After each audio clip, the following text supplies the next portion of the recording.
Introducing a lineup of international award-winning and talented indie authors, only on the Writer's Corner live show.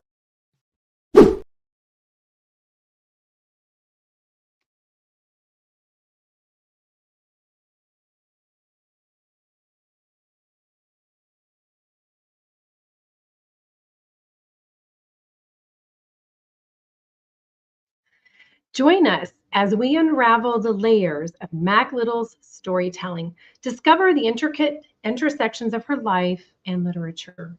So get ready for a conversation that transcends genres with a unique blend of history, resilience, and compelling narratives. Don't go away. We'll be right back with the Writer's Corner live show.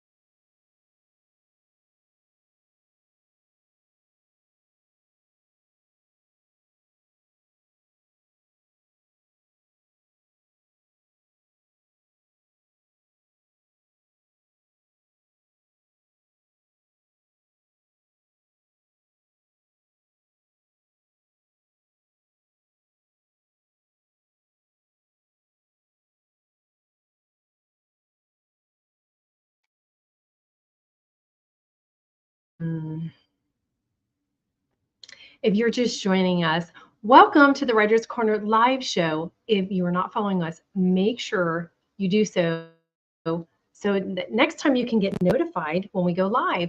I'm Mary Elizabeth Jackson. I'm an author. I'm in Nashville, Tennessee in the USA. In today's show, we are talking to Mack Little. We're so excited to have her on the show. Our live stream is made possible by Creative Edge, StreamYard, and Be Live Media.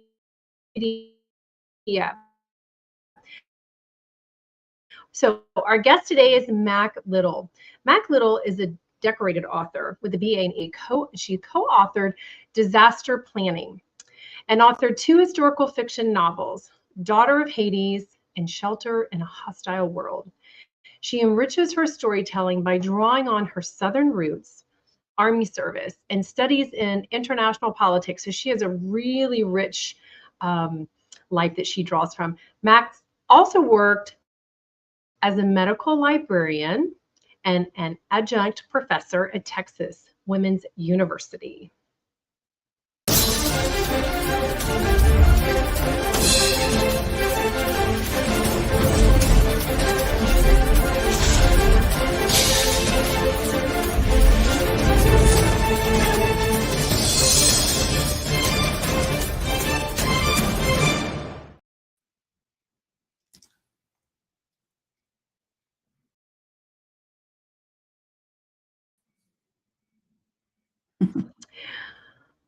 Mack, hello.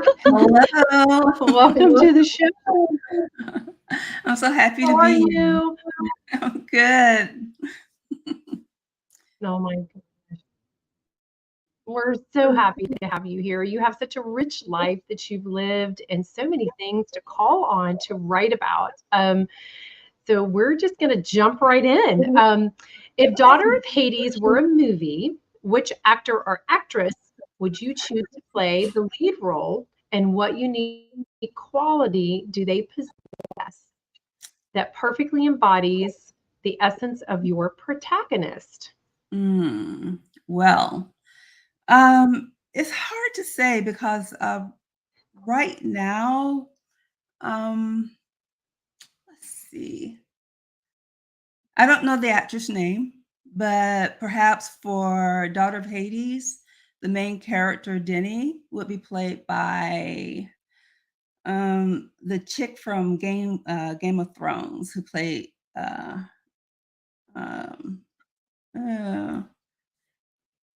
Khaleesi's second in command or whatever. You know, I don't know her name. I have to look it up. Yes. I don't either. Miss Sandra. She was Miss Sandra in Game of Thrones.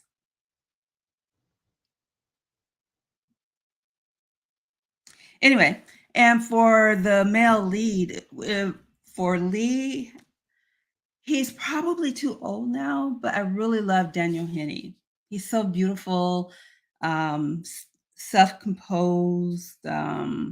Yeah, I think he would embody Lee perfectly. And yeah, and the little girl from Blackish, I would love to see her play Ami. So that's my casting I have in mind. Is she the twin? One of the twins? Yeah. Yeah. She's the youngest black She's precious.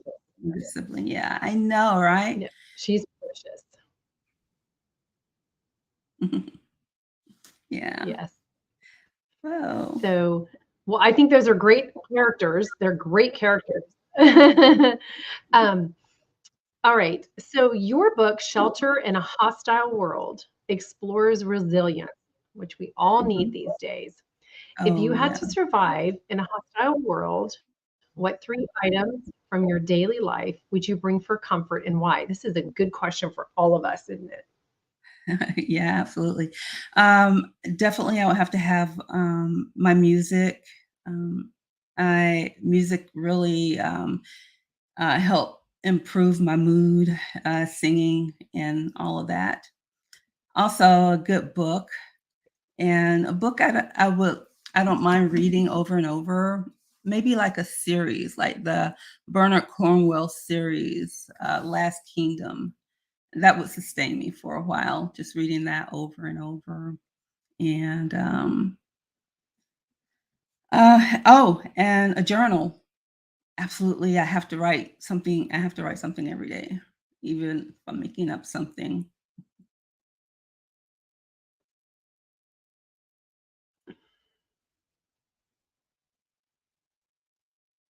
Hmm.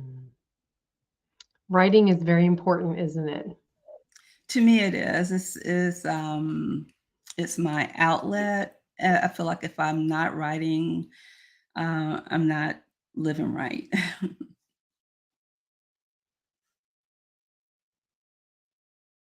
Right. Right. And you'd need, if you were on an island somewhere, you'd need to process what you were going through as well. So the writing in the journal would really help for your Yeah. sanity, probably sometimes. Yeah, and maybe help me escape reality every now and Yeah. then. So right. Yes. You've had a very diverse career from army service to being a medical librarian. How have these varied roles influenced your writing? And can you share an unexpected connection between your professional experiences and your novels? Well, basically, I've always wanted to see the world, travel the world, and as an undergraduate, I studied abroad in Spain, and that was very eye-opening to me because I saw the United States from a different perspective, and that kind of opened my eyes that, every culture has a different perspective of looking at a certain thing, and um, I pull that into my writing and try to be objective from whatever point of view I'm writing from to reflect their culture and their ideals and those things.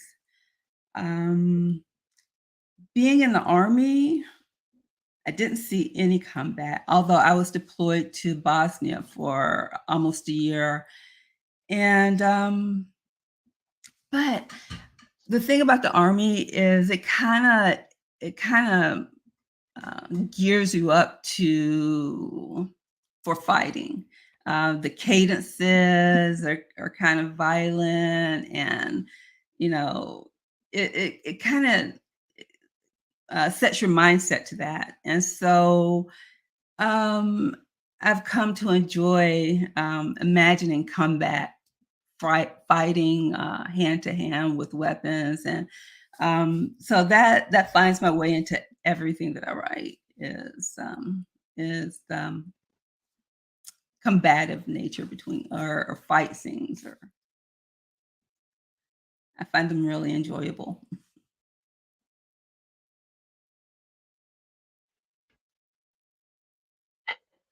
Do you have any particular, what's your go-to for a fight scene or weapons? I prefer hand-to-hand combat, or using swords or knives, especially in the time period I'm writing in. I'm writing in the 17th century, so muskets are not very reliable back then. They don't have accuracy, and the effectiveness depends on whether you load enough gunpowder or not. So they're iffy, and you can only shoot them once, and then it takes another like 3 or 4 minutes to reload the musket, unless you're in the military and they have the time cut down a little bit more. So I just find muskets cumbersome. I use them rarely. I just prefer hand-to-hand and swords, knives.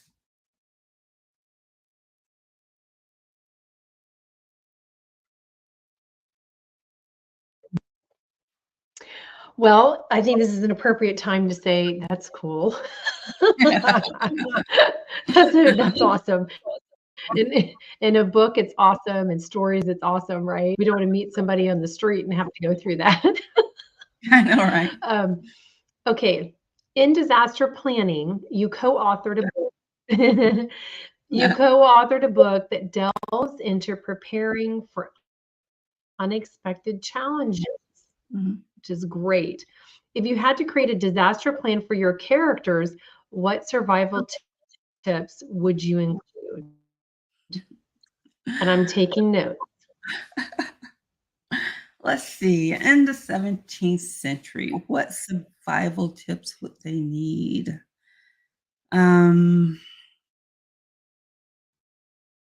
Whoa. Get a ship. Buy a ship. If you're in the Caribbean, you can sail away from your problems and hopefully land on an island that's more hospitable. So yeah. So there are lots of places you can go into the Caribbean to hide out, start a new life. A lot of it was undiscovered. So yeah, just get a ship and head out. Make sure it's supplied well too.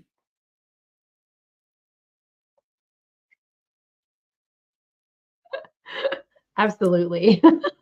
And know how to man your ship. Yeah.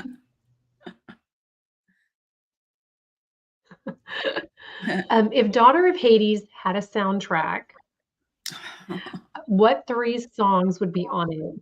And why do they capture the essence of the story? Definitely Avalanche by Nick Cave. I don't know if he was the original singer of that song, but it's very raw, and it has a shanty feel to it. So that would definitely be one. And Nick Cave songs in general just really lends themselves to primitive cultures, to raw emotion, and you see a lot of that in Daughter of Hades and Shelter in the Hostile Arms. So I would think I think Nick Cave has like an album of sea shanties that would probably pair perfectly with Daughter of Hades. And with Shelter in a Hostile World, definitely Afro beats. Any songs from the Afrobeat genre would, yeah, it would be a little bit funky, but also, it has the African feel to it. Yes. And I love sea shanties myself. Yeah, they're body and fun.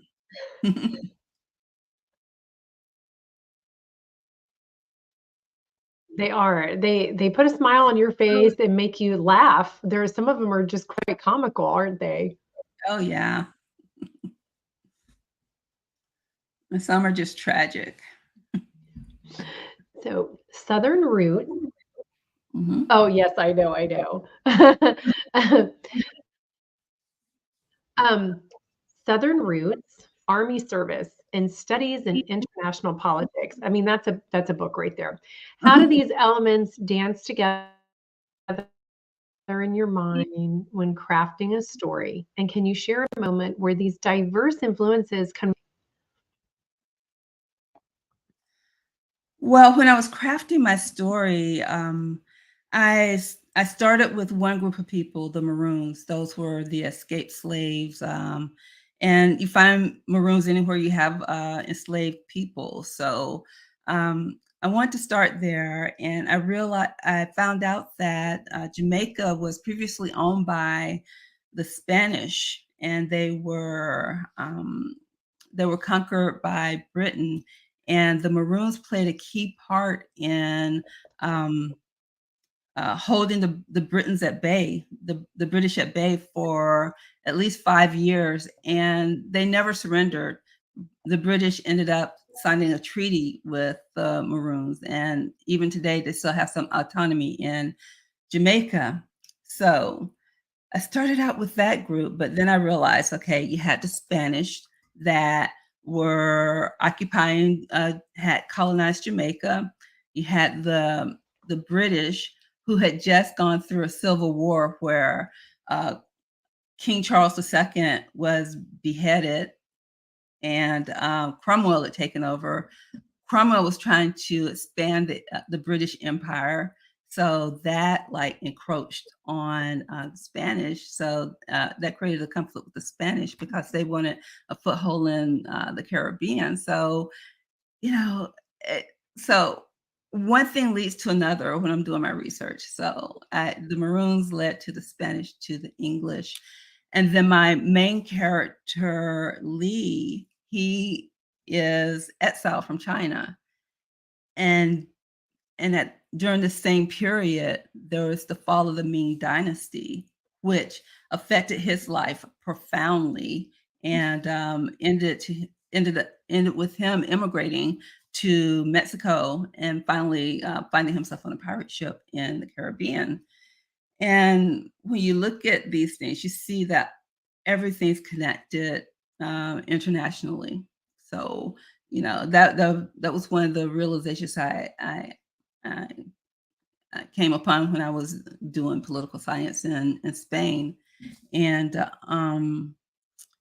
another interesting thing that I found out is probably like a little tangent to your question, but in the 1600s, the early 1600s, there was a mini ice age, and that mini ice age caused disruption in governments all over the world. So you saw conflict between the Protestants and the Catholics in France. And same thing in England, where they beheaded King Charles the second. And then in the Ming Dynasty, you had drought, you had famine, and that led to an uprising, that overthrew this dynasty that's been in existence for centuries. So yeah, you realize that it's all connected. It's like a butterfly wings, the butterfly effect.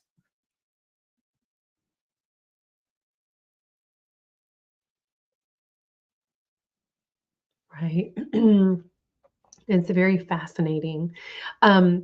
Your book, Daughter of Hades, draws on mythology. If you could have a conversation with one mythical character, who would it be, and what unconventional question would you ask them? Um, let's see. Definitely, I would want to have a conversation with Shango.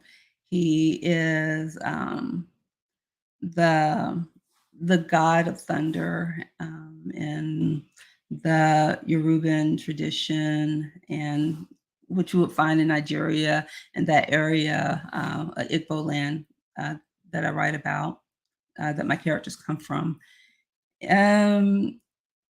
He is very powerful, and he is invoked a lot in ceremonies, even today in Santeria and Voodoo. Shango, the god Shango, would be invoked. So I don't know. I just want to pick his brain about. Pick his brain. That sounds weird, but I would like to know. I would like to compare and contrast the period that I'm writing about, the 17th century, pre-colonial Africa, to what became of the Africans that, that were brought to the Americas. What's the difference? Is he proud or disappointed? Does he want to rain down thunder and terror to what we become, or does he appreciate it? So I guess that's what I would ask him.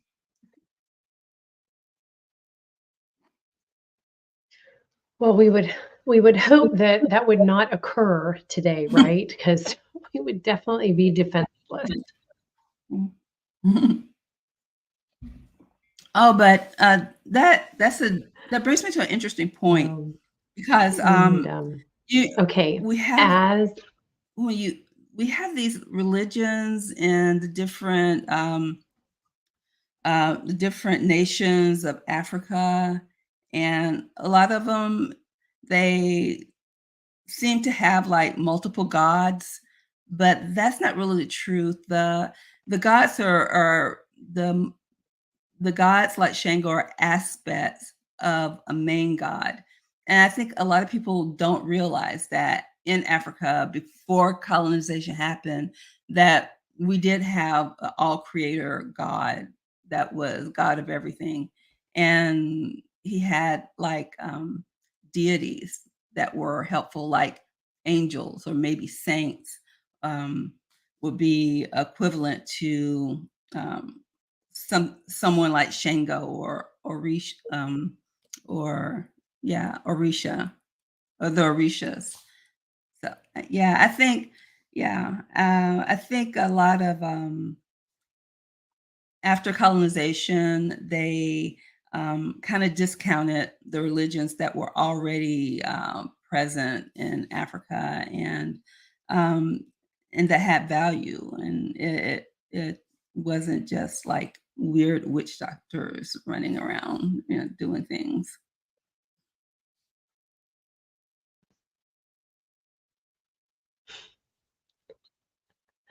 That's good to know. Thank you for sharing that information with us today. I love history and I love learning, so it's all very fascinating. I think we have time for another question or two. As an adjunct professor, you've likely encountered diverse perspectives, of course. How has teaching influenced your writing, and when a student's insight sparked a creative idea in your storytelling? Well, the course I taught was research, using electronic resources for research. And I was teaching budding librarians how to go out on the internet and find their information, and all the sources, resources, and search methods. So it was more of a technical course than a discourse in philosophy. But one thing that that we all came to realize was that the art research is an art in itself. You have to craft the question that's going to retrieve the most relevant answers. So you have it's a creative process, and it's also a mathematical process because you have to use a specific equation to obtain the results that you need, the relevant results you need for a query, a search. So, so you see the lines blurred between art, math, and yeah, and all of that. So that was really cool. That was a really cool realization to come to.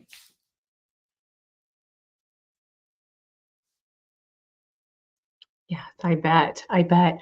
Do you have a project in the works right now?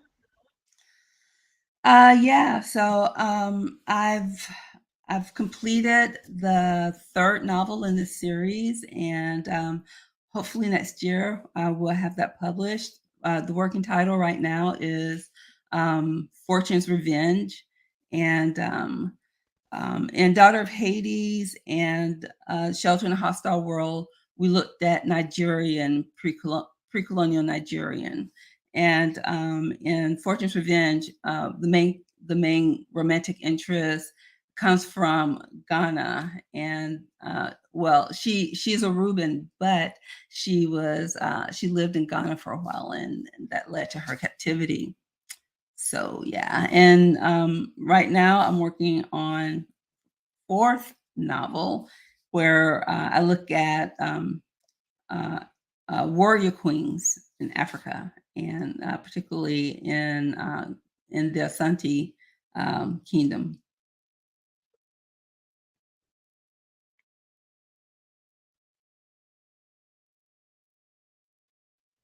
That will be amazing. So we will definitely want to have you back on for that to talk about that. And have that'll be amazing. I can't wait to read it. I can't wait. Do you have a copy of your book with you that you could show? Sure. This uh, There we this go. is Shelter in a Hostile World. It's a novella, I so it's a love the cover. It's read. beautiful. Oh my God, isn't it? Okay, I should be modest about this. Uh, I'm gonna see if I can unblur my No, you background so you can see it. There we go. And yeah, so Versant Sheldon created this cover, and I wanted my goal was to have something Afrofuturistic because that genre of art marries the past, the African past, to their transition across the ocean and what they become. And so this is Daughter of Hades, which is quite a bit thicker, but it goes fast. It reads fast. And it incorporates the same elements of Afrofuturism that shows the past and the journey towards the new world. And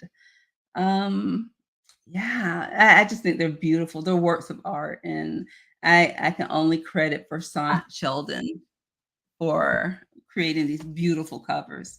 He is an amazing artist and a great writer as well. Well, yeah, tell him.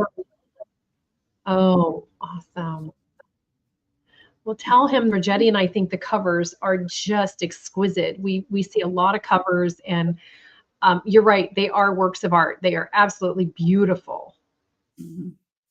Thank you. So Thank you. you're welcome. Well, Mac, it's been so lovely having you on today. we have just really enjoyed having you on. We cannot wait to follow your career and have you back on again for your next adventures. And we thank you so much to our audience for joining us today. And unfortunately, we're out of time. It goes by so quickly. We want to say thank you to everyone for joining us, and we look forward to seeing you next week at another episode of the Writers Corner Live Show. Thank you for joining us on the Writers Corner Live Show.